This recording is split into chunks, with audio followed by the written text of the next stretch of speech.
Hello and good evening. 1000 best MCQ series के अंतर्गत UPPSC और यूपीएससी के पीटी के एग्जाम को टारगेट करते हुए आज हम यहां पर इंडियन पॉलिटी को डिस्कस करने वाले हैं। कल भी हमने यहां पर इंडियन पॉलिटी का एक सेशन यहां पे लिया था और आज एक बार और इंडियन पॉलिटी के ही कुछ और प्रश्नों को लेकर डिस्कस करेंगे। ये आपका पीटी का प्रैक्टिस नंबर यहाँ पे सेट जो है 6 है और इसमें हम जनरल स्टडी करंट अफेयर से रिलेटेड कॉन्सेप्ट और स्टैटिक बेसिक एमसीक्यू को डिस्कस करेंगे। तो चलिए यहाँ पे स्टार्ट करते हैं आज का अपना सेशन।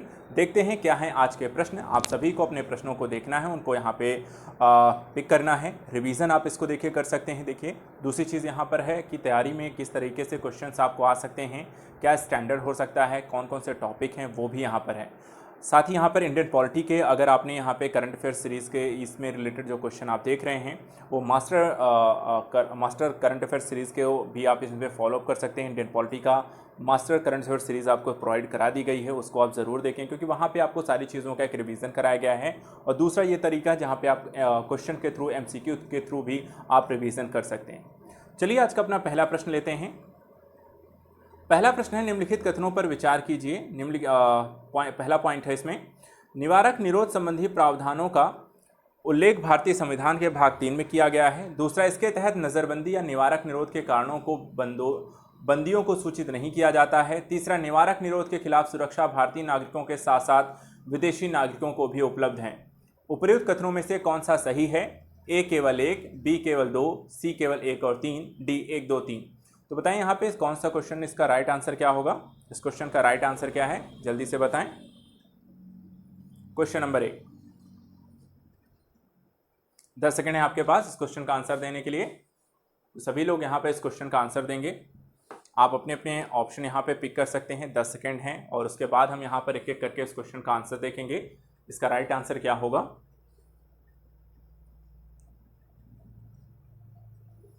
चलिए, आई होप अब तक आप लोगों ने यहाँ पे आंसर देख लिया होगा, मतलब चेकआउट कर लिया होगा, अपने अपने आंसर पिक कर लिए होंगे। देखिए इस क्वेश्चन का यहाँ पे जो राइट आंसर है वो है उत्तर का सी है।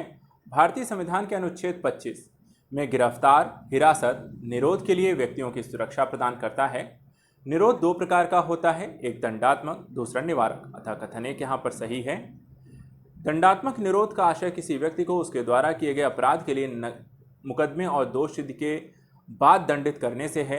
वहीं दूसरी ओर निवारक निरोध का अर्थ किसी व्यक्ति को बिना किसी मुकदमे और अदालत द्वारा दोष सिद्ध के हिरासत में लेने से है। ठीक है। इसके बाद अनुच्छेद अगर हम 23 के बारे में देखें, 22 के बारे में अगर यहाँ पे देखें तो ये कहता है कि निवारक निरोध के खिलाफ कुछ अधिकार प्रदान करता है या सुरक्षा भारतीय नागरिकों के साथ साथ बाह्य व्यक्ति या विदेशी नागरिकों दोनों के उपलब्ध हैं। अतः कथन 3 भी यहाँ पर सही है। नज़रबंदी के आधारों या कारणों के बारे में नज़रबंदी व्यक्ति को सूचित किया जाना चाहिए, तथापि जनहित के विरुद्ध माने जाने वाले तथ्यों को प्रकट करने की आवश्यकता नहीं है। अतः कथन 2 यहाँ पे सही नहीं है। तो पहले क्वेश्चन का हमने यहाँ पे आंसर देख लिया है। आइए देखते हैं यहाँ पे क्वेश्चन नंबर 2 का। दूसरा क्वेश्चन यहाँ पे क्या कहता है, निम्नलिखित कथनों पर विचार कीजिए। पहला, राष्ट्रपति की क्षमादान शक्ति का दायरा राज्यपाल की क्षमादान शक्ति से अधिक व्यापक होता है। दूसरा, मृत्युदंड के मामले में राष्ट्रपति और राज्यपाल दोनों को क्षमादान देने का अधिकार है। उपर्युक्त कथनों में से कौन सा सही है? ए केवल 1, बी केवल 2, सी 1 और 2 दोनों, डी ना तो 1 और ना ही 2। तो बताएं इस क्वेश्चन का राइट आंसर क्या होगा? क्वेश्चन नंबर 2 का आंसर दीजिए। 10 सेकेंड है आपके पास इस क्वेश्चन का आंसर करने के लिए। तो सभी लोग यहाँ पे ध्यान से इस क्वेश्चन को पढ़ें। काफ़ी मतलब इम्पॉर्टेंट क्वेश्चन होता है, कई बार इसे क्वेश्चन पूछा भी गया है। तो आई होप सो आप यहाँ पर एक क्लैरिटी रखेंगे, इस क्वेश्चन का आपको आंसर पता होगा।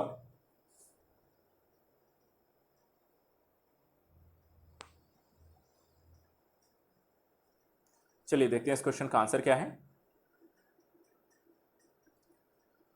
देखिए, राष्ट्रपति राज्यपाल की क्षमादान शक्तियों के बीच अंतर है। क्या अंतर है? जहां अनुच्छेद 72 के तहत राष्ट्रपति की क्षमादान शक्ति का दायरा है, अनुच्छेद 161 के तहत राज्यपाल की क्षमादान शक्ति से अधिक व्यापक है, जो 2 तरीकों से भिन्न है। पहला, कोर्ट मार्शल के तहत राष्ट्रपति सजा प्राप्त व्यक्ति की सजा माफ कर सकता है, परंतु अनुच्छेद 161 के तहत राज्यपाल को ऐसी कोई शक्ति प्रदान नहीं करता। अतः कथन 1 यहाँ पर आपका सही है। वहीं दूसरा देखें तो राष्ट्रपति उन सभी मामलों में क्षमादान दे सकता है जहां दी गई सजा की मौत दी गई सजा मौत की सजा है, लेकिन राज्यपाल क्षमादान की शक्ति मौत की सजा के मामलों तक विस्तारित नहीं होती, अतः कथन 2 यहाँ पे सही नहीं है। क्वेश्चन नंबर 3, निम्नलिखित कथनों पर विचार कीजिए। पहला, भारतीय चुनाव आयोग की स्थापना भारतीय संविधान के अनुच्छेद 324 के तहत की गई थी। दूसरा, ईसीआई में वर्तमान में एक मुख्य चुनाव आयुक्त और 2 चुनाव आयुक्त शामिल हैं। तीसरा, वर्ष 1989 में संसद के एक अधिनियम के माध्यम से ईसीआई को एक बहुसदस्यीय निकाय बनाया गया था। उपर्युक्त कथनों में से कौन सा सही है? ए केवल 1, बी केवल 2, सी केवल 1 और 2, डी कहता है 1 2 3। तो आपके पास 3 कथन हैं, 3 में से यहाँ पे कौन से कथन सही हैं उसके अकॉर्डिंग यहाँ पर आपको अपने आंसर का चुनाव करना है। तो आपके पास क्वेश्चन नंबर 3 का आंसर देने के लिए 10 सेकेंड है। चुनाव आयोग से संबंधित है, आयोग के बारे में पढ़ें जरूर, इसके बारे में रिवीजन जरूर करें। यहाँ पे इससे रिलेटेड क्वेश्चन पूछे जाते हैं। रीजन क्या है कि हर साल देखिए कोई ना कोई चुनाव आपको बना रहता है। ऐसी स्थितियों में चुनाव आयोग के बारे में हमें लगातार अपडेट रहना चाहिए, इससे जुड़ी गतिविधियों के बारे में, क्रियाकलापों इत्यादि के बारे में। चलिए क्वेश्चन नंबर 3 का यहाँ पे आंसर अब तक आई होप आप सभी ने यहाँ पे दे लिया होगा। चलिए देखते हैं इस क्वेश्चन का आंसर क्या है। देखिए आंसर है यहाँ पे उत्तर का, इस क्वेश्चन का आंसर है डी। भारतीय निर्वाचन आयोग भारत में संघ और राज्य चुनाव प्रक्रियाओं के संचालन के लिए जिम्मेदार एक स्वायत्त संवैधानिक निकाय है। यह देश में लोकसभा, राज्यसभा, राज्य विधानसभाओं, राष्ट्रपति और उपराष्ट्रपति के चुनाव का संचालन करता है। निर्वाचन आयोग की स्थापना 25 जनवरी 1950 को संविधान के अनुसार की गई थी। भारतीय संविधान का भाग 15 चुनाव से संबंधित है और इन मामलों के लिए एक आयोग की स्थापना करता है।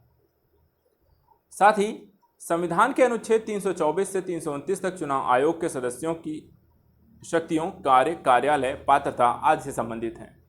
अनुच्छेद 324 चुनाव के पर्यवेक्षण, निर्देशन, नियंत्रण के लिए चुनाव आयोग की नियुक्ति का प्रावधान करता है, अतः कथन 1 यहाँ पर सही है। मूल रूप से आयोग में केवल एक निर्वाचन आयोग था, लेकिन चुनाव आयोग संशोधन अधिनियम 1989 के बाद इसे बहुसदस्यीय निकाय बना दिया गया, अतः कथन 3 सही है। आयोग में वर्तमान में एक मुख्य निर्वाचन आयुक्त और 2 निर्वाचन आयुक्त हैं, कथन 2 भी यहाँ पर सही है। तो निर्वाचन आयोग का जो सचिवालय है वो नई दिल्ली में है। अगला क्वेश्चन, क्वेश्चन नंबर 4, निम्नलिखित कथनों पर विचार कीजिए। पहला, भारतीय संविधान का अनुच्छेद 350 भी भाषाई अल्पसंख्यकों के लिए एक विशेष अधिकारी की नियुक्ति का प्रावधान करता है। दूसरा, भाषाई अल्पसंख्यकों के लिए विशेष अधिकारी की नियुक्ति राष्ट्रपति द्वारा की जाती है। उपर्युक्त कथनों में से कौन सा सही है? ए केवल 1, बी केवल 2, सी 1 और 2 दोनों, डी ना तो 1 और ना ही 2। तो जल्दी से बताएं इस क्वेश्चन का यहाँ पे राइट आंसर क्या होगा। भाषाई अनुच्छेद 350 के दृष्टिकोण से अल्पसंख्यकों के लिए यहाँ पे कौन से प्रावधान किए गए हैं? 10 सेकेंड है आपके पास इस क्वेश्चन का आंसर करने के लिए। चलिए इस क्वेश्चन का आंसर करें, सभी लोग यहाँ पे अटेम्प्ट कर सकते हैं इस क्वेश्चन को। आसान से प्रश्न हैं, बेसिक क्वेश्चंस हैं। चलिए देखते हैं इस क्वेश्चन का आंसर। देखिए आंसर यहाँ पे सी है, ठीक है। कौन सा है? सी है। मूल रूप से भारत के संविधान के भाषाई अल्पसंख्यकों के लिए विशेष अधिकारों के संबंध में कोई प्रावधान नहीं किया गया था। इसे 7वें संवैधानिक संशोधन अधिनियम 1956 के द्वारा संविधान में अनुच्छेद 350 के रूप में जोड़ा गया। यह भारत के राष्ट्रपति के द्वारा भाषाई अल्पसंख्यकों के लिए विशेष अधिकारी की नियुक्ति का भी प्रावधान करता है। साथ ही विशेष अधिकारी का यह कर्तव्य होगा कि वह संविधान के तहत भाषाई अल्पसंख्यकों को प्रदत्त सुरक्षा उपायों से संबंधित सभी मामलों की जांच करे था। कथन 1 और 2 दोनों ही यहाँ पे सही है। अगला क्वेश्चन, निम्नलिखित कथनों पर विचार कीजिए। पहला, भारतीय संविधान में न्यायाधिकरणों को 42वें संशोधन अधिनियम 1976 द्वारा शामिल किया गया था। दूसरा, प्रशासनिक अधिकरण की उत्पत्ति भारतीय संविधान के अनुच्छेद 323 ए से हुई है। उपर्युक्त कथनों में से कौन सा सही है? ए केवल 1, बी केवल 2, सी 1 और 2 दोनों, डी ना तो 1 और ना ही 2। तो इस क्वेश्चन का आंसर बताइए, कौन सा इसका राइट आंसर होगा।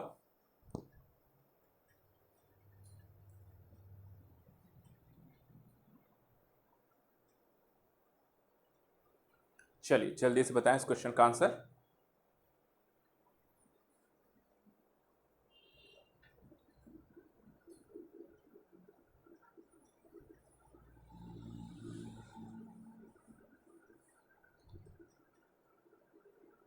चलिए आंसर चेक करते हैं। देखिए आंसर है आपका सी है, ठीक है। आंसर क्या है? सी है। अधिकरण देखिए मूल संविधान का हिस्सा नहीं थे। इन्हें 42वें संविधान संशोधन 1976 के द्वारा भारतीय संविधान में शामिल किया गया है, अतः यहाँ पे कथन आपका एक सही है। प्रशासनिक न्यायाधिकरण की संसद के एक अधिनियम प्रशासनिक न्यायाधिकरण अधिनियम 1985 द्वारा स्थापित किए गए थे। इनकी उत्पत्ति संविधान के अनुच्छेद 323 के कारण हुई, अतः कथन 2 भी यहाँ पर सही है। यह संघ राज्यों के मामलों के संबंध में लोक सेवा और पदों पर नियुक्ति व्यक्तियों की भर्ती एवं सेवा शर्तों के संबंध में विवादों तथा शिकायतों का न्याय निर्णय करता है। अनुच्छेद 323 बी यहाँ पर अन्य मामलों के अधिकरण से संबंधित है। अगला क्वेश्चन, निम्नलिखित कथनों पर विचार कीजिए। ठीक है, पहला, भारतीय संविधान का भाग 16 केंद्र और राज्य विधानसभाओं में अनुसूचित जातियों अनुसूचित जनजातियों के आरक्षण से संबंधित है। दूसरा, अनुच्छेद 243 प्रत्येक पंचायत और नगर पालिका में अनुसूचित जाति एवं अनुसूचित जनजाति के लिए सीटों के आरक्षण का प्रावधान करता है।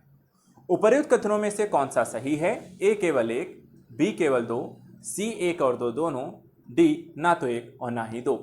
तो बताइए, यहाँ पे दो कथन दिए गए हैं, दोनों कथन में से कौन सा कथन यहाँ पे आपको पहचानना है सही है, और पहला या दूसरा या दोनों ही नहीं।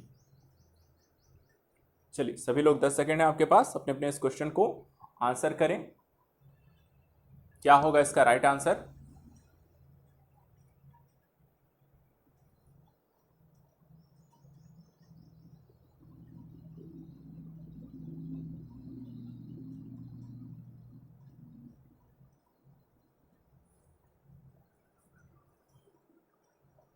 चलिए आंसर चेक कर लेते हैं। देखिए, आंसर है आपका ए। भाग 16 में केंद्र राज्य विधानसभाओं में अनुसूचित जाति अनुसूचित जनजाति के आरक्षण से संबंधित है, अतः कथन एक यहाँ पर सही है। संविधान का अनुच्छेद यदि 15(4) और 16(4) देखें तो राज्य और केंद्र सरकार को अनुसूचित जाति अनुसूचित जनजाति के सदस्यों के लिए सरकारी सेवाओं में सीटें आरक्षित करने में सक्षम बनाता है।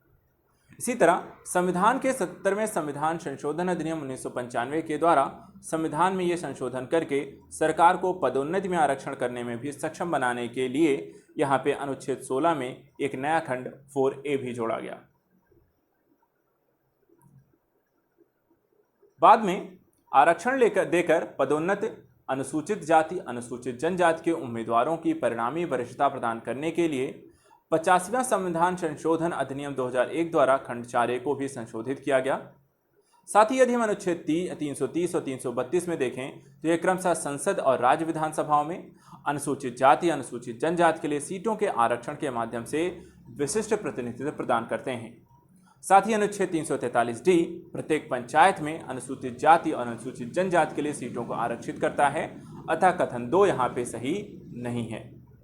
अनुच्छेद 243D को देखें तो प्रत्येक नगर पालिका में अनुसूचित जाति जनजाति के लिए सीटों का आरक्षण प्रदान करता है।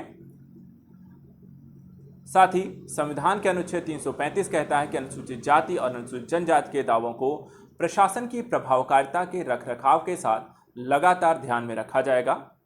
103वें संविधान संशोधन अधिनियम 2019 के द्वारा केंद्र और राज्य दोनों सरकारी नौकरियों और शिक्षा संस्थाओं में समाज के लिए EWS अर्थात आर्थिक रूप से कमजोर वर्ग को 10% यहाँ पे आरक्षण प्रदान करने का भी अधिकार दिया गया। अगला क्वेश्चन, निम्नलिखित कथनों पर विचार कीजिए। पहला, भारतीय संविधान का अनुच्छेद 368 संसद को संविधान के प्रावधानों में संशोधन करने का अधिकार देता है। दूसरा, संविधान संशोधन विधेयक केवल संसद के निचले सदन में पेश किया जा सकता है। उपर्युक्त कथन में से कौन सा सही है? ए केवल एक, बी केवल दो, सी एक और दो दोनों, डी ना तो एक और ना ही दो। इस क्वेश्चन का आंसर दीजिए। संविधान संशोधन की क्या प्रक्रिया है, उससे संबंधित कौन सा यहाँ पे प्रावधान है? चलिए देखते हैं कितने लोगों को इस क्वेश्चन का आंसर पता है। सभी लोग यहाँ पे आंसर करेंगे। क्या होगा इस क्वेश्चन का राइट आंसर?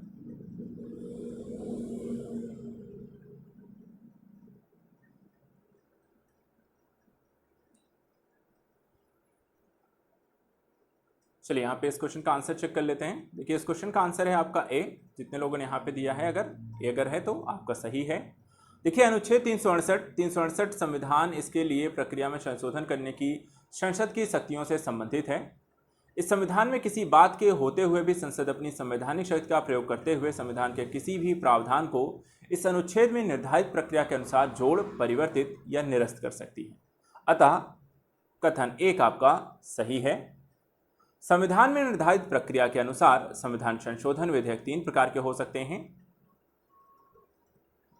प्रत्येक को सदन में पारित होने के लिए साधारण बहुमत की आवश्यकता होगी। प्रत्येक को सदन में पारित होने के लिए विशेष बहुमत की आवश्यकता होगी, अर्थात किसी सदन की कुल सदस्यता का बहुमत तथा उस सदन के उपस्थित और मतदान करने वाले सदस्यों के कम से कम 2/3 बहुमत की अनुच्छेद 368 में इसका प्रावधान है।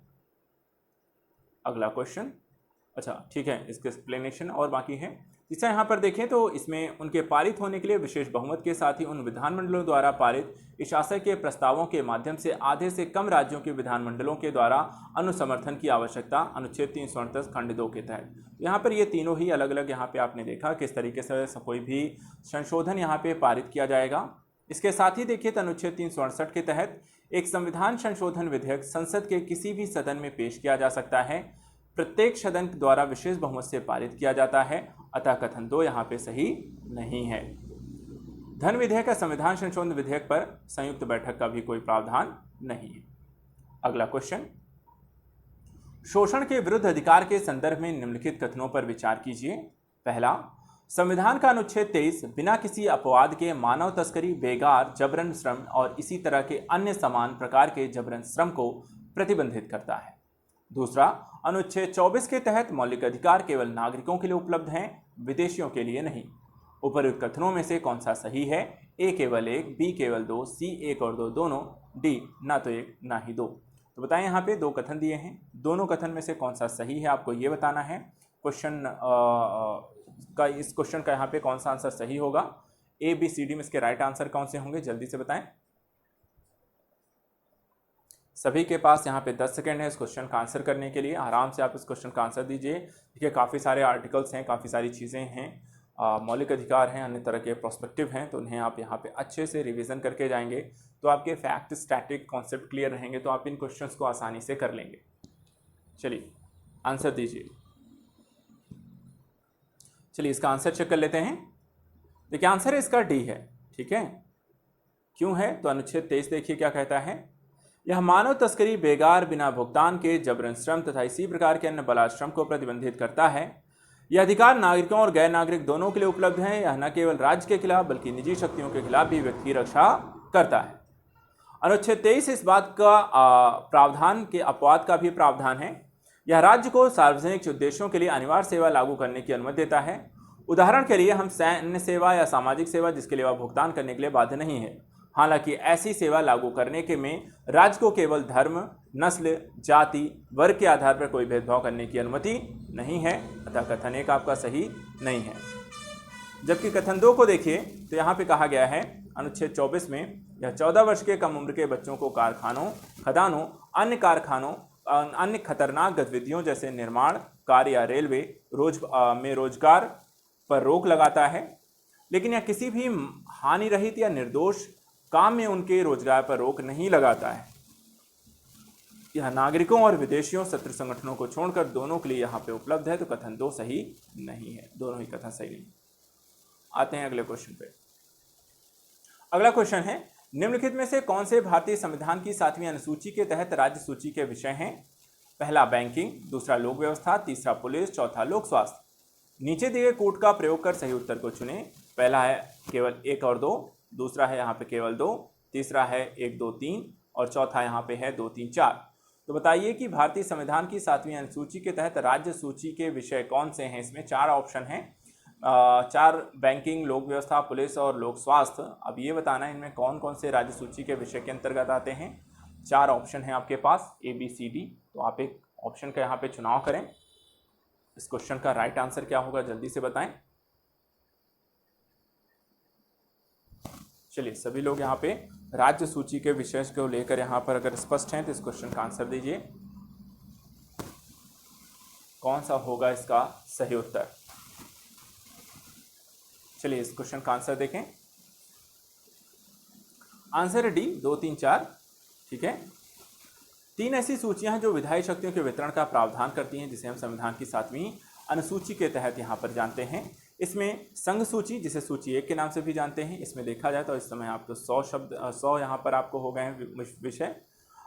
इसमें वे विषय शामिल हैं जो राष्ट्रीय महत्व हैं, जिनके लिए यहाँ पर पूरे देश में समान लागू है, समान कानून यहाँ पर है। इन मामलों के संबंध में केवल संसद की कानून बना सकती है। उदाहरण के लिए यहाँ पर देखें तो रक्षा, विदेश मामले, बैंकिंग, मुद्रा संघ, कर इत्यादि। दूसरा देखिए तो राज्य सूची का यहाँ पे विषय, जिसमें 59 विषय हैं शामिल यहाँ पे, और इसमें स्थानीय या राज्य हित के विषय शामिल हैं।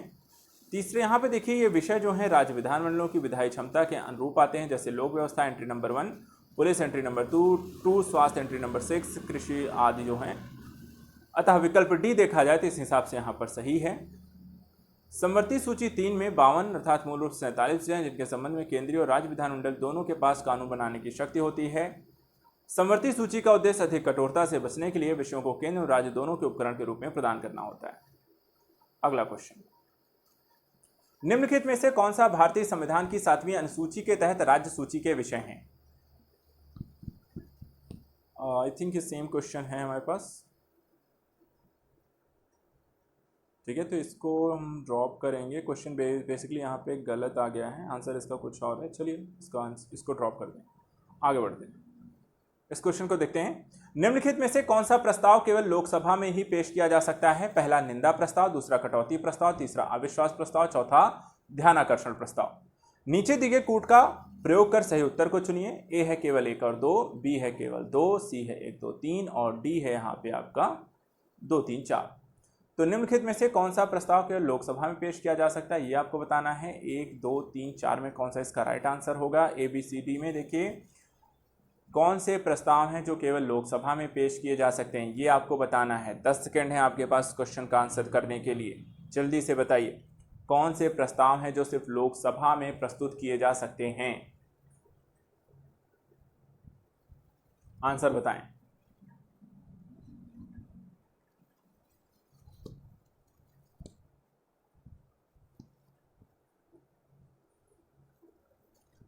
चलिए आंसर इसका चेक करते हैं। देखिए आंसर है आपका सी है, ठीक है। निंदा प्रस्ताव, लोकसभा में इसे स्वीकार करने का कारण बताना अनिवार्य है। इसे मंत्री या मंत्रियों के समूह या पूरी मंत्रिपरिषद के खिलाफ प्रस्तुत किया जा सकता है। इसे विशिष्ट नीतियों, कार्यों के लिए मंत्रिपरिषद की निंदा करने हेतु स्थानांतरित किया गया है। इसे केवल लोकसभा में ही हम पेश कर सकते हैं। कटौती प्रस्ताव, लोकसभा के सदस्यों में निहित एक विशेष शक्ति जो अनुदान मांग के रूप में वित्त विधेयक में सरकार के द्वारा विशिष्ट आवंटन के लिए चर्चा की मांग का यहाँ पे विरोध करता है। यदि प्रस्ताव को स्वीकार कर लिया जाता है तो यह अविश्वास प्रस्ताव के समान होगा, और यदि सरकार निम्न सदन बहुमत सिद्ध करने में विफल रही तो वह सदन के मानदंडों के अनुरूप इस्तीफा देने के लिए बाध्य होगी।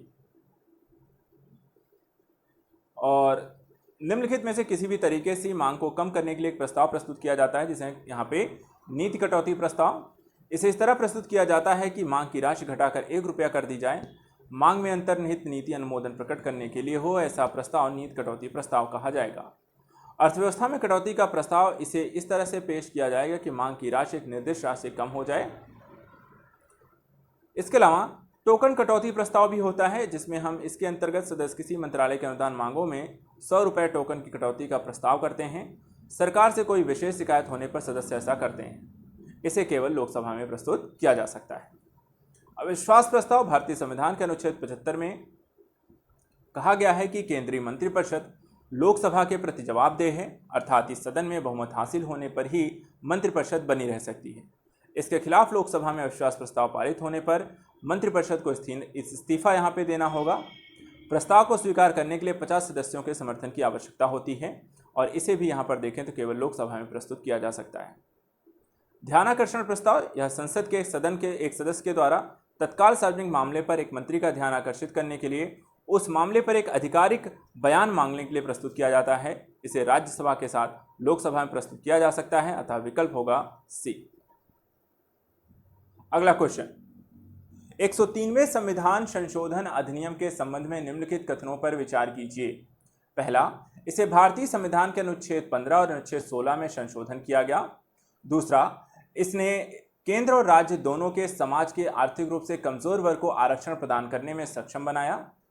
उपर्युक्त कथनों में से कौन सा सही है? ए केवल 1, बी केवल 2, सी 1 और 2 दोनों, डी ना तो 1 और ना ही 2। तो बताएं यहाँ पर 103वें संविधान संशोधन के अंतर्गत जो विचार यहाँ पे रखे गए हैं, पहला और दूसरा कथन, इनमें से कौन सा आपका राइट आंसर होगा? चलिए 10 सेकंड है आपके पास अपने क्वेश्चन का आंसर करने के लिए। सभी लोग बताएं इस क्वेश्चन का राइट आंसर क्या होगा?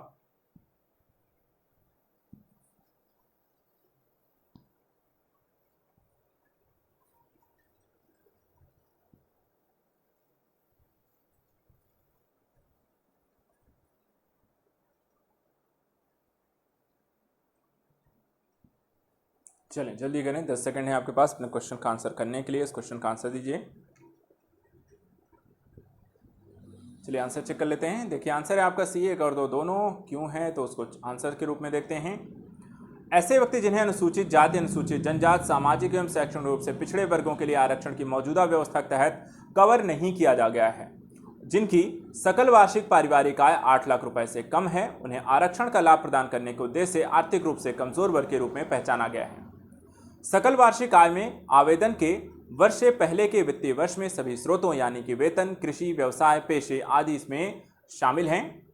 संविधान के 103वें संशोधन अधिनियम भारतीय संविधान के अनुच्छेद 15, अनुच्छेद 16 में संशोधन करते हुए आर्थिक रूप से कमजोर वर्गों के लिए शिक्षा संस्थानों में प्रवेश, नौकरियों में आर्थिक आरक्षण और 10% की कोटा की यहां पर शुरुआत की है। था कथन 1 देखा जाए तो यहां पे आपका सही है। इसके माध्यम से संविधान में अनुच्छेद 15(6) और अनुच्छेद 16(6) को यहाँ पे सम्मिलित किया गया है। यह अनुसूचित जाति, अनुसूचित जनजाति, सामाजिक तथा शैक्षिक रूप से पिछड़े वर्गों SEBC के लिए उपलब्ध 50% आरक्षण नीति के द्वारा कवर नहीं किए गए हैं और गरीबों के कल्याण को बढ़ावा देने हेतु यहाँ पे अधिनियमित किया गया था। अगला, यह केंद्र और राज्य दोनों के समाज के आर्थिक रूप से कमजोर वर्गों को आरक्षण प्रदान करने में सक्षम बनाता है। तथा कथन 2 आपका सही है। अगला क्वेश्चन, मत की गोपनीयता के संदर्भ में निम्नलिखित कथनों पर विचार कीजिए। पहला, यह अभिव्यक्ति की स्वतंत्रता का एक हिस्सा है। दूसरा, यह स्वतंत्र और निष्पक्ष चुनाव का एक अभिन्न अंग है। तीसरा, मानवाधिकारों की सार्वभौम घोषणा में भी इसका उल्लेख है। उपर्युक्त कथनों में से कौन सा सही है? ए केवल 1, बी केवल 2, सी 1 और 2 दोनों, डी 1, 2, 3।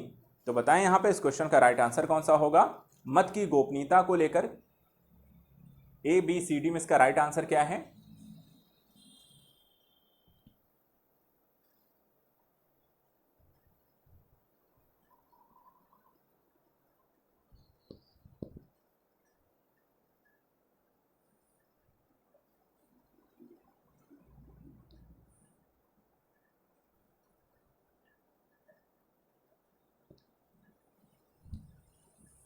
चलिए जल्दी से बताएं इस क्वेश्चन का राइट आंसर क्या होगा?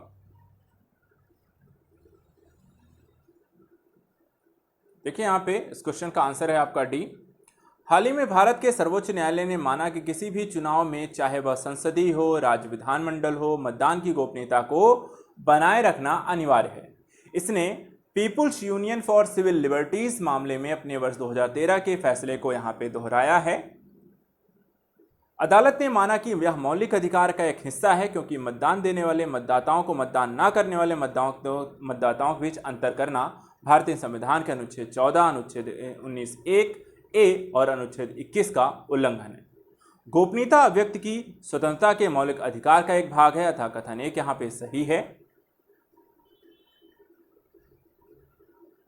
People's union for civil liberties मामले में 2013 में सर्वोच्च न्यायालय ने माना कि मत की गोपनीयता के अधिकार के 2 घटक हैं। पहला, वोट के अधिकार में वोट न देने का अधिकार अर्थात अस्वीकार करने का अधिकार भी शामिल है। दूसरा, गोपनीयता का अधिकार स्वतंत्र निष्पक्ष चुनाव का एक अभिन्न अंग है। अतः कथन 2 यहाँ पे सही। किसी की पसंद की गोपनीयता से ही यहाँ पे लोकतंत्र मजबूत होता है। मानवाधिकारों की सार्वभौम घोषणा अनुच्छेद 21(3) और नागरिक और राजनीतिक अधिकारों पर अंतर्राष्ट्रीय प्रसंविधा अनुच्छेद 25(b) गोपनीयता के अधिकार से संबंधित है। अतः कथन 3 यहाँ पे सही है।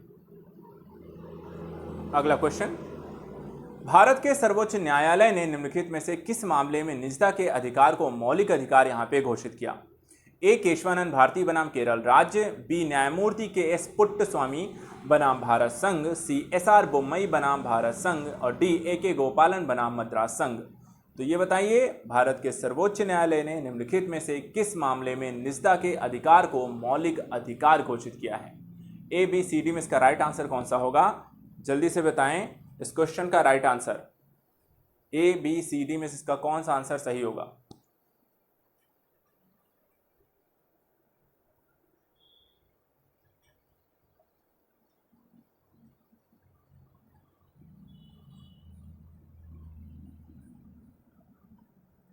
चलिए जल्दी करें, 10 सेकंड है आपके पास। अपने क्वेश्चन के आंसर को सबमिट करेंगे, इसके बाद इस आंसर को चेकआउट करेंगे। इसका राइट आंसर इसमें से क्या है? चलिए चेकआउट कर लेते हैं। अब देखिए इसका आंसर है यहाँ पे बी। निजता का अधिकार संविधान के अनुच्छेद 21 के अधिकार का एक अभिन्न अंग है।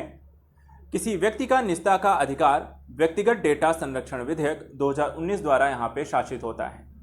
वर्ष 2017 में निजता के अधिकार को सर्वोच्च न्यायालय ने जस्टिस के एस पुट्टस्वामी बनाम भारत संघ के मामले में मौलिक अधिकार घोषित किया। न्यायालय ने कहा था कि निजता का अधिकार अनुच्छेद 21 के तहत जीवन के अधिकार और व्यक्तिगत स्वतंत्रता के आंतरिक हिस्से के रूप में संविधान के भाग 3 के द्वारा यहाँ पे गारंटी युक्त स्वतंत्रता के एक हिस्से के रूप में संरक्षित है। अतः विकल्प बी यहां पर आपका सही है। अगला क्वेश्चन, भारत में अल्पसंख्यकों के संदर्भ में निम्नलिखित कथनों में से कौन सा सही है? पहला, भारतीय संविधान का अनुच्छेद 23 केवल भाषाई अल्पसंख्यकों की संस्कृति के संरक्षण का अधिकार प्रदान करता है। दूसरा, अनुच्छेद 30 केवल धार्मिक अल्पसंख्यकों को उनकी पसंद के शिक्षण संस्थानों की स्थापना और प्रशासन का अधिकार प्रदान करता है। और तीसरा, अनुच्छेद 350 भी भारत के राष्ट्रपति के द्वारा नियुक्त किए जाने वाले भाषाई अल्पसंख्यकों के लिए एक विशेष अधिकारी का प्रावधान करता है। नीचे दिए गए कूट का प्रयोग कर सही उत्तर को चुनिए। केवल ए कहता है केवल 1, बी है 2 और 3, सी कहता है केवल 3 और डी कहता है 1, 2, 3। तो बताइए यहां पर इस क्वेश्चन का राइट आंसर क्या होगा? क्या है इस क्वेश्चन का right answer? A, B, C, D में से कौन सा सही होगा?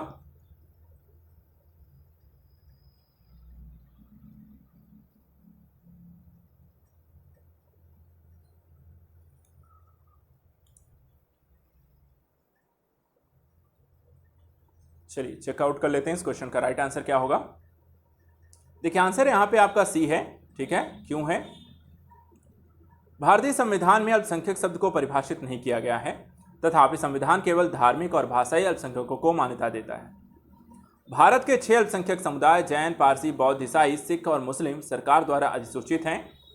अनुच्छेद 29 जहां इसमें प्रावधान किया गया कि भारत के राज्य क्षेत्र या उसके किसी भाग के निवासी नागरिकों जिसकी अपनी विशेष यहाँ पे भाषा लिपि संस्कृत है उसे बनाए रखने का अधिकार होगा, या धार्मिक अल्पसंख्यकों के साथ भाषाई अल्पसंख्यकों दोनों को यहाँ पे संरक्षण प्रदान करता है।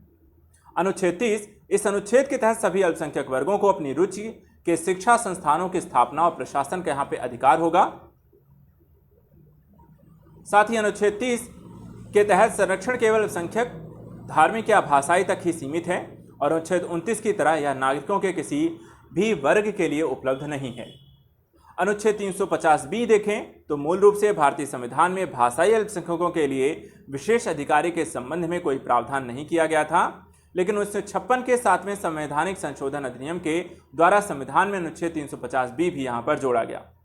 इसके अनुसार भाषाई अल्पसंख्यक वर्गों के लिए एक विशेष अधिकारी होगा जिसकी नियुक्ति राष्ट्रपति द्वारा की जाएगी। अगला क्वेश्चन, संसदीय विशेषाधिकार के संबंध में निम्नलिखित कथनों पर विचार कीजिए। पहला, भारतीय संविधान के अनुच्छेद 105 में संसदीय विशेषाधिकारों का उल्लेख है। दूसरा, किसी भी सदस्य को उस सदन की अनुमति के बिना संसद के परिसर में गिरफ्तार नहीं किया जा सकता जिससे वह संबंधित है। तीसरा, संसद के कानून के तहत संसदीय विशेषाधिकार का उल्लंघन एक दंडनीय अपराध है। उपर्युक्त कथनों में से कौन सा सही है? केवल 1 और 2, केवल 1 और 3, केवल 3 या फिर 1, 2, 3। तो संसदीय विशेषाधिकार से संबंधित यहाँ पे आपको 3 कथन दिए गए हैं। अब आपको ये बताना है कि ये 3 कथनों में से कौन से कथन यहाँ पे सही हैं, अर्थात संसदीय विशेषाधिकारों को लेकर तीनों ही कथन सही हैं, तीनों में से कोई एक सही है, 2 सही है, ये आपको बताना है। तो ऑप्शन के हिसाब से आप बताएं कि कौन सा इसका राइट आंसर है। 10 सेकेंड है आपके पास अपने क्वेश्चन को यहाँ पे सबमिट करने के लिए। तो चलें जल्दी से सभी लोग अपने अपने आंसर को आप सबमिट करें। क्या होगा इसका राइट आंसर? इस क्वेश्चन का राइट आंसर बताएं सभी लोग।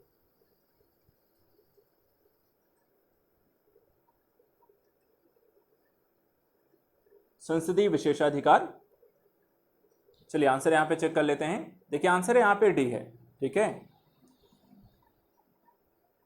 देखिए, इसमें कहा गया है संसदीय विशेषाधिकार व्यक्तिगत सामूहिक रूप से संसद सदस्यों के द्वारा प्राप्त कुछ अधिकार तथा उन्मुक्तियां हैं ताकि वे अपने कार्यों का प्रभावी ढंग से निर्वहन कर सकें। जब इनमें से किसी भी अधिकार उन्मुक्ति की अवहेलना की जाती है तो अपराध को विशेषाधिकार का उल्लंघन कहा जाता है और तथा संसद के कानून के तहत दंडनीय है। अतः कथन 3 सही है। संविधान के संसद के लिए अनुच्छेद 105, राज्य विधानसभाओं के लिए अनुच्छेद 194 में 2 विशेषाधिकारों संसद में बोलने की स्वतंत्रता तो इसकी कार्यवाही के प्रकाशन का अधिकार का उल्लेख है। अतः कथन 1 भी सही है। इसके अलावा लोकसभा नियम पुस्तिका अध्याय 20 में नियम संख्या 222, राज्य नियम संख्या 216 के नियम 187 के विशेषाधिकारों को नियंत्रित करता है। जैसे व्यक्तिगत विशेषाधिकार जिसमें अभिव्यक्ति की स्वतंत्रता है, संसद राज्य विधानसभाओं के सदस्यों को वाक और अभिव्यक्ति की स्वतंत्रता प्राप्त है, किसी भी सदन से सदस्य की 4 दीवारी के बाहर कहीं भी कार्य नहीं लिया जा सकता, उदाहरणतः कानून की अदालत, सदन और उसकी समितियों में विचार व्यक्त करने के लिए उनके साथ भेदभाव नहीं किया जा सकता। दूसरा, हालांकि एक सदस्य को संसद में व्यक्ति की स्वतंत्रता का विशेषाधिकार उसे संसद के बाहर से पेश करने का कोई अधिकार नहीं है। दूसरा, गिरफ्तारी से मुक्ति के दृष्टिकोण से किसी भी सदस्य को दीवानी मामले में सदन के स्थगन के 40 दिन पहले और बाद में सदन सत्र के दौरान भी गिरफ्तार नहीं किया जाएगा। इसका अर्थ है किसी भी सदस्य को सदन की अनुमति के बिना संसद की सीमा के भीतर गिरफ्तार नहीं किया जा सकता जिससे वह संबंधित है। कथन 2 भी यहां पर आपका सही है। तीसरा, गवाहों के रूप में उपस्थिति से छूट है। संसद और विधानसभाओं के सदस्यों को भी गवाह के रूप में उपस्थित होने से स्वतंत्रता प्राप्त है। सामूहिक विशेषाधिकारों की अगर हम बात करें तो वाद विवाद, कार्यवाही प्रकाशित करने का अधिकार, संसद विधानसभा आवश्यकता पड़ने पर प्रेस को अपनी कार्यवाही प्रकाशित करने से रोक सकती है। अजनबियों को बाहर करने का अधिकार, संसद विधानसभा को किसी भी समय गलियारे से अजनबियों को सदस्य या आंगतुओं को बाहर करने और बंद दरवाजों में बहस करने का अधिकार प्राप्त है। और तीसरा, सदस्यों और बाहरी लोगों को दंडित करने का अधिकार है। भारत में संसद विधानसभा को सदन की अवमानना के दोषी लोगों को दंडित करने की दंडात्मक शक्तियां दी गई हैं। अगला क्वेश्चन, निम्नलिखित कथनों पर विचार कीजिए। पहला, भारतीय संविधान के अनुच्छेद 164 के अनुसार राज्यपाल के द्वारा मुख्यमंत्री की नियुक्ति की जाती है। दूसरा, राज्यपाल और राज्य मंत्रिपरिषद के बीच मुख्यमंत्री एक कड़ी के रूप में कार्य करता है। तीसरा, मुख्यमंत्री अंतरराज्य परिषद और नीति आयोग की शासी परिषद के सदस्य हैं। उपर्युक्त कथनों में से कौन सा कथन यहाँ पे सही है? केवल 1, केवल 2, 1 और 2 दोनों, ना तो 1 और ना ही 2। डी है 1, 2, 3।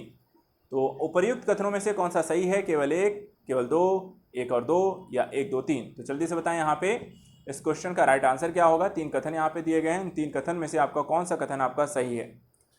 ठीक है, निम्नलिखित कथनों पर विचार करते हुए 3 कथन में से आपको कौन से कथन सही है? 10 सेकंड है आपके आंसर करने के लिए, तो आराम से पढ़ लें। ऑलरेडी अब तक पढ़ चुके होंगे तो आपको एक आंसर बताना है, क्या होगा इसका राइट आंसर।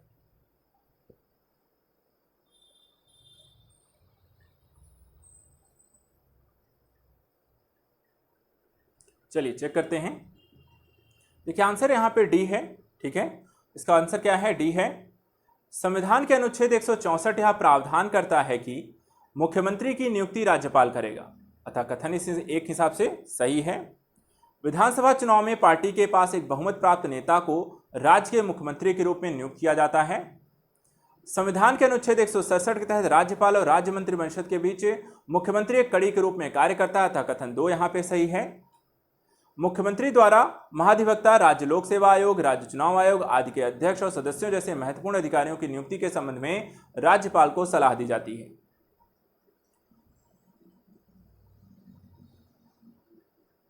यह राज्य योजना बोर्ड का अध्यक्ष होता है। यह संबंधित क्षेत्रीय परिषद के क्रमवार उपाध्यक्ष के रूप में कार्य करता है और एक समय में इसका कार्यकाल 1 वर्ष का होता है।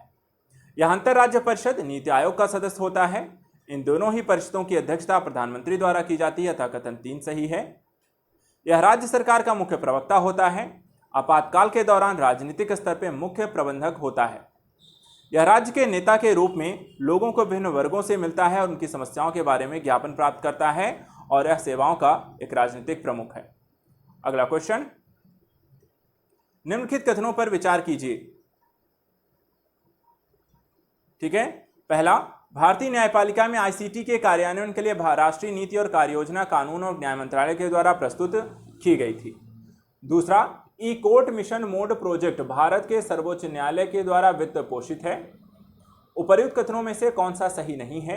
ए केवल एक, बी केवल दो, सी एक और दो दोनों, डी ना तो एक और ना ही दो। तो इस क्वेश्चन का यहाँ पे आंसर बताइए, क्या होगा इसका राइट आंसर?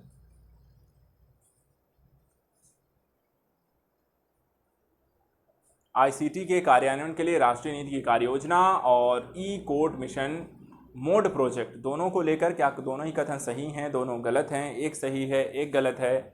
जल्दी से बताएं, अपने क्वेश्चन को यहाँ पे पिक करें और इसका यहाँ पे आंसर दीजिए। क्या होगा इसका राइट आंसर?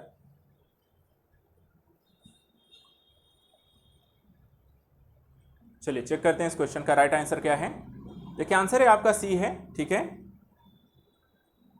ई कोर्ट परियोजना की अवधारणा भारतीय न्यायपालिका में सूचना और संचार प्रौद्योगिकी के कार्यान्वयन के लिए राष्ट्रीय नीति और कार्य योजना 2005 के आधार पर ई समिति भारत के सर्वोच्च न्यायालय द्वारा प्रस्तुत की गई कथन एक सही नहीं है। जबकि ई कोर्ट मिशन मोड प्रोजेक्ट एक अखिल भारतीय परियोजना है जिसकी निगरानी और वित्त पोषण देश के जिला न्यायालयों के लिए कानून और न्याय मंत्रालय के द्वारा किए गए था। कथन दो भी यहाँ पर सही नहीं है, ठीक है। तो इस क्वेश्चन पूछा गया था सही नहीं है, तो यहाँ पर आपका ऑप्शन है दोनों ही सही नहीं है, सी अर्थात एक और दो। अगला क्वेश्चन, निम्नलिखित कथनों पर विचार कीजिए। पहला, भारतीय संविधान की छठी अनुसूची आदिवासियों को स्वायत्त जिला परिषदों के माध्यम से विधायी और कार्यकारी शक्तियों का प्रयोग करने की स्वतंत्रता प्रदान करता है। दूसरा, प्रत्येक एडीसी को 45 से अधिक सदस्यों की अनुमति नहीं है जो सभी सीधे निर्वाचित होते हैं। तीसरा, राज्य के राज्यपाल के अनुमोदन के आधार पर राज्य के कानून छठी अनुसूची के अंतर्गत आने वाले क्षेत्रों में लागू हो सकते हैं और नहीं भी हो सकते हैं। उपर्युक्त कथनों में से कौन सा सही है? ए केवल एक और दो, बी केवल दो, सी केवल तीन या डी एक और तीन। तो बताएं, यहां पे आपके पास चार कथन हैं। इन चार कथन में से आपको यह बताना है कि कौन सा इसका सही आंसर है। सही कौन सा है ये आपको बताना है। चार ऑप्शन है ए बी सी डी। चलिए सभी लोग बताएं, 10 सेकेंड है आपके पास क्वेश्चन का आंसर करने के लिए। क्या होगा इसका राइट आंसर?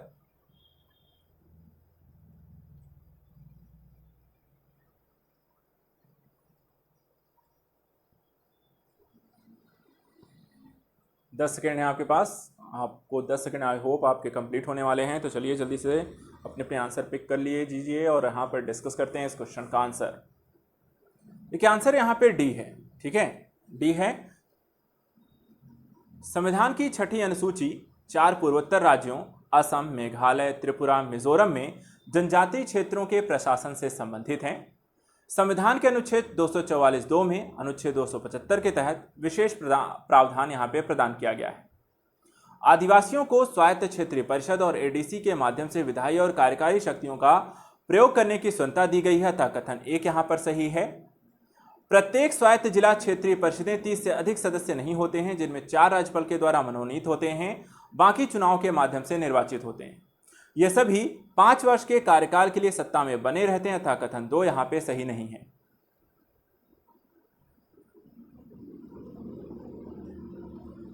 हालांकि बोडोलैंड प्रादेशिक परिषद एक अपवाद है क्योंकि इसमें अधिकतम यहाँ पे देखे जाएं तो 46 सदस्य हो सकते हैं। स्वायत्तता की विभिन्न परिभाषाओं के बावजूद छठी अनुसूची संबंधित राज्य के कार्यकारी प्राधिकरण के बाहर नहीं आता है। संसद और राज्य विधानसभाओं द्वारा पारित अधिनियम इन क्षेत्रों में तब लागू किए जा सकते हैं या नहीं लागू किए जा सकते हैं जब तक राष्ट्रपति और राज्यपाल स्वायत्त क्षेत्रों के कानून में संशोधन के साथ बिना संशोधन के उसे मंजूरी देते हैं नहीं देते हैं। अतः कथन 3 यहाँ पे सही है। अगला क्वेश्चन, संघ लोक सेवा आयोग के संबंध में निम्नलिखित कथनों में से कौन सा सही नहीं है? पहला, भारतीय संविधान के भाग यहाँ पर 14 यूपीएससी की संरचना, उसके सदस्यों की नियुक्ति और निष्कासन से संबंधित है। बी, यूपीएससी का कोई भी सदस्य पदावधि की समाप्ति के बाद भारत सरकार के किसी भी रोजगार के लिए अयोग्य होगा। सी, यूपीएससी के सभी सदस्यों की नियुक्ति भारत के राष्ट्रपति द्वारा की जाती है। और डी, सदस्यों के वेतन, भत्ते, पेंशन सहित यूपीएससी के सभी व्यय भारत की संचित निधि पर भारित होते हैं। तो बताएं संघ लोक सेवा आयोग के बारे में कौन सा यहाँ पर इसका राइट आंसर होगा। 4 यहाँ पे आपके पास ऑप्शन है A B C D. UPSC की प्रिपरेशन भी चल रही है, तो चलिए देखते हैं यूपीएससी के बारे में यहाँ पर आपकी नॉलेज कैसी है। ये क्वेश्चन कितने लोगों का सही होगा। बेसिकली यहाँ पर इसके बारे में कोई गलत नहीं करेगा। 10 सेकेंड है तो आंसर यहाँ पर सभी लोग देंगे। क्या होगा इस क्वेश्चन का राइट आंसर?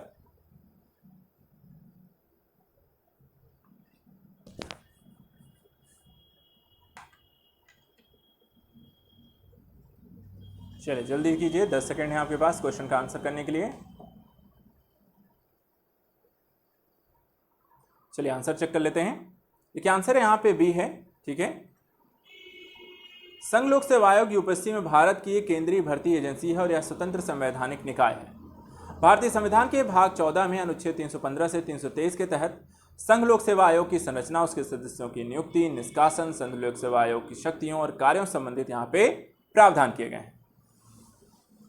यूपीएससी के अध्यक्ष और सदस्यों की नियुक्ति भारत के राष्ट्रपति के द्वारा की जाती है। कोई भी व्यक्ति जो एक बार लोक सेवा आयोग के सदस्य के रूप में पद धारण कर लेता है तो उस पर पुनर्नियुक्ति के योग्य नहीं होता है। और यूपीएससी के अध्यक्ष भारत सरकार या किसी राज्य सरकार के अधीन यहाँ पे किसी रोजगार के लिए प्राप्त नहीं होते। हालांकि अध्यक्ष के अलावा यूपीएससी के सदस्य यूपीएससी एसपीएससी के अध्यक्ष के रूप में नियुक्ति के पात्र होंगे, अर्थात विकल्प बी यहाँ पर आपका सही उत्तर है। अगला क्वेश्चन, निम्नलिखित कथनों पर विचार कीजिए। पहला, किसी राज्य की विधान परिषद के सदस्यों की संख्या राज्य विधानसभा की कुल संख्या के 1/3 से अधिक नहीं होती। दूसरा, विधान परिषद के सदस्य राष्ट्रपति और उपराष्ट्रपति के चुनाव में मतदान नहीं कर सकते हैं। तीसरा, विधान परिषद के सदस्यों के चुनाव में एक विशेष निर्वाचक मंडल का प्रावधान है जिसमें स्थानीय सरकारों के मौजूदा सदस्य शामिल हैं। उपर्युक्त कथनों में से कौन सा सही है? ए केवल 1 और 2, बी केवल 2 और 3, सी केवल 2 और डी 1, 2, 3। तो ये बताइए इस 3 कथन यहाँ पे जो दिए गए हैं, 3 कथन में कौन सा इसका राइट आंसर है? इनके बारे में अच्छे से पढ़ें, समझें और उसके बाद आप अपना आंसर दीजिए। क्या होगा इस क्वेश्चन का राइट आंसर? चलिए सभी लोग बताएं इस क्वेश्चन का राइट आंसर क्या होगा। ABCD में इसका राइट आंसर क्या है? केवल 1 और 2, केवल 2 और 3, केवल 2 या 1, 2, 3? कौन से कथन यहाँ पे आपके सही हैं? राज्य विधान परिषद, राष्ट्रपति उपराष्ट्रपति विधान परिषद को लेकर किस तरह के प्रावधानों की बात की गई है? चलिए आंसर चेक करते हैं। अब तक आई होप यहाँ पर आपने आंसर पिक कर लिया होगा अब तक। देखिए आंसर है आपका डी है, ठीक है। संविधान के अनुच्छेद 171 के तहत किसी राज्य की विधान परिषद में राज्य विधानसभा की कुल संख्या के 1/3 से अधिक और 40 से कम सदस्य नहीं होंगे। अतः कथन 1 इस लिहाज से देखा जाए तो आपका सही है। वहीं राज्यसभा के समान विधान परिषद में एक सतत सदन है, अर्थात एक स्थायी निकाय है जिसका विघटन नहीं होता है। विधान के परिषद के एक सदस्य यानी कि member of legislative council MLC का कार्यकाल 6 वर्ष का होता है, जिसमें 1/3 सदस्य हर 2 वर्ष में यहाँ पे सेवानिवृत्त होते हैं। निर्वाचन पद्धति के बारे में यदि हम यहाँ पे समझ लेते हैं थोड़ा सा, निर्वाचन कैसे होता है तो 1/3 MLC जो होते हैं राज्य के विधायकों के द्वारा चुने जाते हैं। इसके अलावा 1/3 सदस्य स्थानीय निकायों जैसे नगर पालिका, जिला बोर्डों आदि के द्वारा चुने जाते हैं। 1/12 सदस्यों का निर्वाचन 3 वर्षीय अध्यापन कर रहे लोग चुनते हैं तथा 1/12 सदस्यों को राज्य में रह रहे 3 वर्षीय स्नातक निर्वाचित यहाँ पर करते हैं। शेष सदस्यों का नामांकन राज्यपाल के द्वारा उन लोगों के बीच से किया जाता है जिन्हें साहित्य, कला, ज्ञान, सहकारिता, समाज सेवा में विशेष ज्ञान और यहाँ पे व्यवहारिक अनुभव है। अतः कथन 3 यहाँ पे सही है। परिषदों की देखा जाए तो आपकी जो विधायी शक्तियां हैं वो सीमित हैं। राज्यसभा के विपरीत जिसके पास गैर वित्तीय विधान को आकार देने की पर्याप्त शक्तियां हैं, वहीं विधान परिषदों के पास ऐसा करने के सिर्फ संवैधानिक जनादेश नहीं है। विधानसभाएं परिषद द्वारा कानून में किए गए सुझावों संशोधनों को रद्द कर सकती है। साथ ही इसके अलावा राज्यसभा सांसदों के विपरीत MLC राष्ट्रपति उपराष्ट्रपति के चुनाव में मतदान नहीं करते हैं। उपराष्ट्रपति राज्यसभा का सभापति होता है, जबकि परिषद का अध्यक्ष के किसी एक सदस्य को ही यहाँ पे चुना जाता है। अतः कथन 2 यहाँ पे आपका सही है। अगला क्वेश्चन दिखाते हैं। अगला क्वेश्चन है, निम्नलिखित कथनों पर विचार कीजिए। पहला, सार्वजनिक सेवाओं और पदों पर नियुक्त व्यक्तियों की भर्ती और सेवा की शर्तों का विनियमन राष्ट्रपति के द्वारा किया जाता है। दूसरा, केंद्र सरकार के तहत किसी अधिकारी की पदच्युत में कमी के लिए राष्ट्रपति को पूर्ण शक्तियां प्राप्त हैं। उपर्युक्त कथनों में से कौन सा सही है? ए केवल 1, बी केवल 2, सी 1 और 2 दोनों, डी ना तो 1 और ना ही 2। बताएं इस क्वेश्चन का यहाँ पे राइट आंसर कौन सा होगा? इस क्वेश्चन का आंसर बताएं। पहला और दूसरा 2 कथन दिए गए हैं, 4 ऑप्शन दिए गए हैं आपको, केवल एक, केवल 2, एक और दो दोनों, ना ही एक ना ही दो। बताना है इसमें कौन सा सही है। चलिए देखते हैं कितने लोगों को इस क्वेश्चन का आंसर पता है। 10 सेकंड है आपके पास, अपने क्वेश्चन के आंसर को सबमिट करेंगे और उसके बाद यहाँ पर देखेंगे इसका डिस्कशन आंसर और यहाँ पर इसकी डिटेल्स। चलिए 5 सेकंड और हैं आपके पास अपने आंसर को सबमिट करने के लिए, फटाफट यहाँ पे बताएं इस क्वेश्चन का आंसर। चलिए चेक करते हैं। देखिए आंसर है आपका डी, ठीक है। क्यों है तो उसको भी यहाँ पे चेक कर लीजिए। भारत के संविधान यहाँ पे 14 में संघ राज्य के अधीन सेवाओं से संबंधित हैं, जहां अनुच्छेद 309 संसद और राज्य विधायिका को क्रमशः संघ किसी राज्य के मामलों के संबंध में सार्वजनिक सेवाओं, पदों पर नियुक्ति की भर्ती, सेवा की शर्तों को विनियमित करने का अधिकार देता है, अतः कथन एक सही नहीं है। दूसरा, अनुच्छेद 310 के अनुसार संविधान के द्वारा प्रदान किए गए प्रावधानों को छोड़कर संघ में एक सिविल सेवक राष्ट्रपति की इच्छा से काम करता है और राज्य के अधीन एक सिविल सेवक उस राज्य के राज्यपाल की इच्छा पर काम करता है।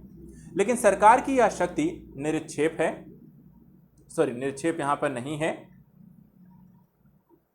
अनुच्छेद 311 को अगर देखा जाए तो इसमें किसी अधिकारी की नियुक्ति, पदच्युत में कमी के लिए राष्ट्रपति राज्यपाल की पूर्ण शक्ति पर कुछ प्रतिबंध लगाता है, अतः कथन 2 यहां पे सही नहीं है।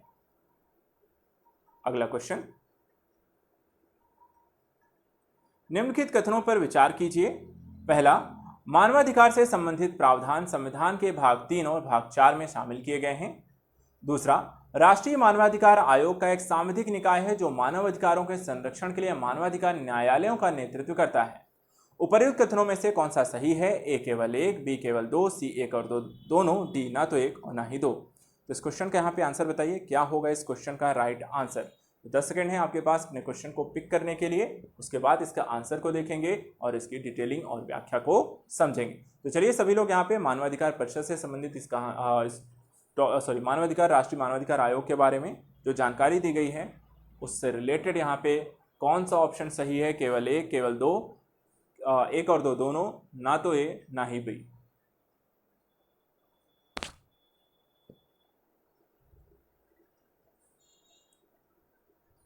चलिए आंसर देखते हैं। देखिए, मानव अधिकार वे अधिकार हैं जो प्रत्येक व्यक्ति को जाति, लिंग, राष्ट्रीयता, नस्ल, भाषा, धर्म या किसी अन्य आधार पर भेदभाव किए बिना प्राप्त होते हैं। इसमें समानता का अधिकार, स्वतंत्रता का अधिकार, शोषण के विरुद्ध अधिकार, धर्म की स्वतंत्रता का अधिकार, सांस्कृतिक और शैक्षिक अधिकार और कुछ विशिष्ट कानूनों की सुरक्षा का अधिकार, संवैधानिक उपचारों का अधिकार आदि इसमें शामिल है। भारतीय संविधान के मानव अधिकारों से संबंधित प्रावधानों को यदि आप देखें तो कहता है कि मौलिक अधिकार भाग 3 है। संविधान के अनुच्छेद 12 से 35 में मौलिक अधिकारों के संबंधित यहाँ पे प्रावधान है।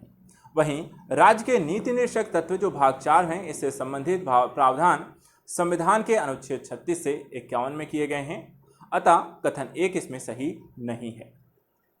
मानव अधिकार संरक्षण अधिनियम 1993 में देखें तो जिसे वर्ष 2019 में संशोधित भी किया गया, इसमें कहा गया कि मानव अधिकारों के संरक्षण हेतु राज्य मानवाधिकार आयोग, मानवाधिकार न्यायालय तथा इसके नेतृत्व हेतु राष्ट्रीय मानवाधिकार आयोग के गठन की व्यवस्था करता है, अतः कथन 2 यहां पे सही नहीं है। अगला क्वेश्चन, राज्य के नीति निषेधक तत्वों के संदर्भ में निम्नलिखित कथनों पर विचार कीजिए। पहला, ये सकारात्मक अधिकार हैं और राज्य पर सकारात्मक दायित्व अधिरोपित करते हैं। दूसरा, ये न्यायालय के द्वारा प्रवर्तन योग्य नहीं होते। तीसरा, इनमें निर्धारित सिद्धांत शासन के लिए मूलभूत होते हैं। उपर्युक्त कथनों में से कौन सा सही है? ए केवल 1 और 3, बी 1 और 2, सी केवल 2 और 3, डी 1, 2, 3। तो राज्य के निषेधक तत्वों को लेकर के यहाँ पे बताएं। 3 यहाँ पे कथन है और 4 यहाँ पे ऑप्शन है। कौन से कथन यहाँ पे सही हैं और उसके अकॉर्डिंग यहाँ पे कौन सा ऑप्शन होगा जो इसका राइट आंसर है? तो ए बी सी डी में इसका राइट आंसर बताएं।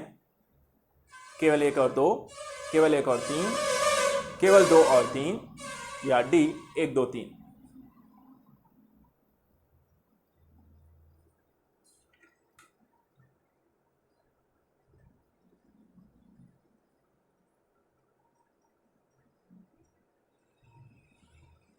चलिए आंसर चेक करते हैं।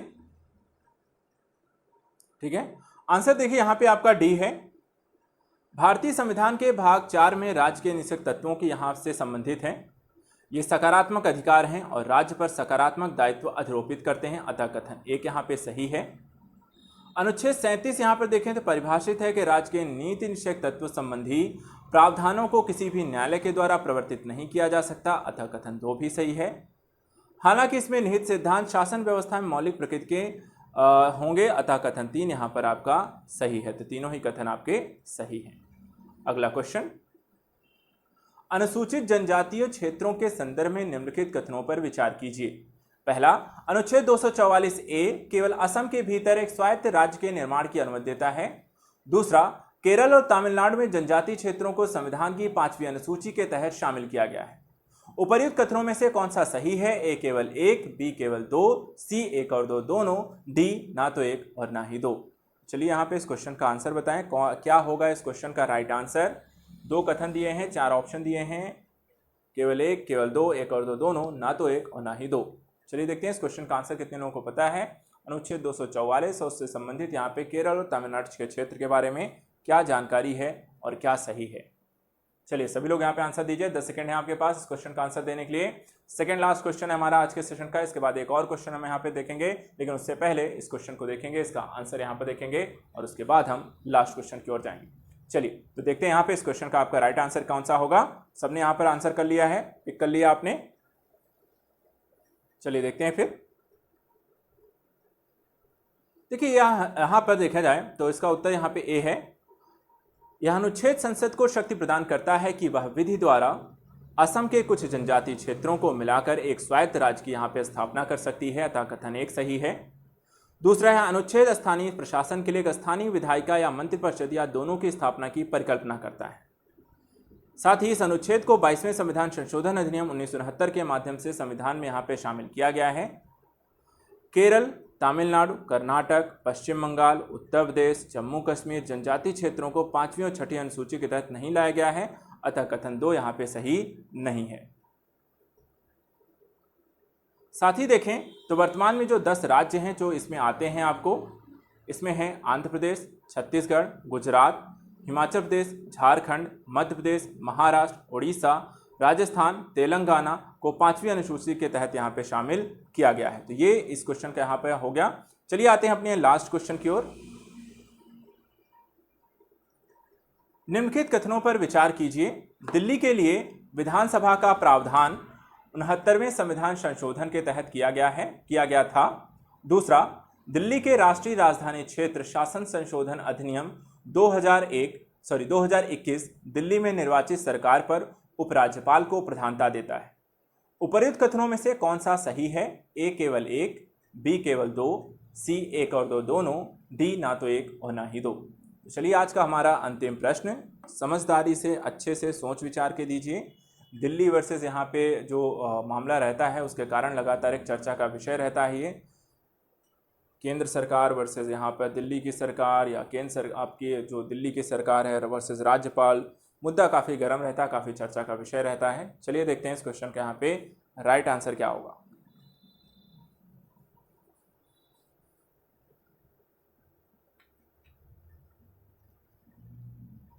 सभी लोग इस क्वेश्चन का आंसर दे सकते हैं। लास्ट के में यहाँ पे आपके पास 10 सेकंड हैं। 10 सेकंड के बाद हम यहाँ पर इस क्वेश्चन को लेने वाले हैं।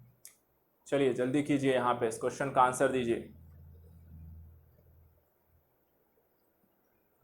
चलिए आंसर चेक कर लेते हैं। देखिए यहाँ पे आंसर है आपका सी, ठीक है। 69वें संविधान संशोधन 1992 के तहत संविधान में 2 नए अनुच्छेद 293 ए और 293 ए बी यहाँ पर जोड़े गए, जिनके अंतर्गत केंद्र शासित प्रदेश दिल्ली को विशेष दर्जा दिया गया, अतः कथन 1 यहाँ पर देखा जाए तो आपका सही है। अनुच्छेद 239 ए के अंतर्गत केंद्र शासित प्रदेश दिल्ली को राष्ट्रीय राजधानी क्षेत्र दिल्ली यहाँ पे बनाया गया। इसके प्रशासक को उच्च उपराज्यपाल या आपका यहाँ पे गवर्नर के रूप में यहाँ पर देखा जाए तो बनाया गया है। दिल्ली के लिए विधानसभा की व्यवस्था की गई है, जो पुलिस, भूमि, लोक व्यवस्था को छोड़कर राज्य सूची, संवर्ती सूची के विषयों पे कानून भी बना सकती है। साथ ही साथ यह दिल्ली के लिए एक मंत्रिपरिषद का भी यहाँ पे प्रावधान करती है, जिसमें मंत्रियों की कुल संख्या विधानसभा के कुल सदस्यों की संख्या से 10% से अधिक नहीं होगा। दिल्ली की निर्वाचित सरकार को से ऊपर उपराज्यपाल की शक्तियों को बढ़ाने वाला दिल्ली राष्ट्रीय राजधानी क्षेत्र संशोधन विधेयक को भी यहाँ पे पेश किया गया। तो चलिए, तो इस तरीके से हमने आज यहाँ पे अपना सेशन को समाप्त कर लिया है। आज के हमने यहाँ पे सारे प्रश्नों को कर लिया है।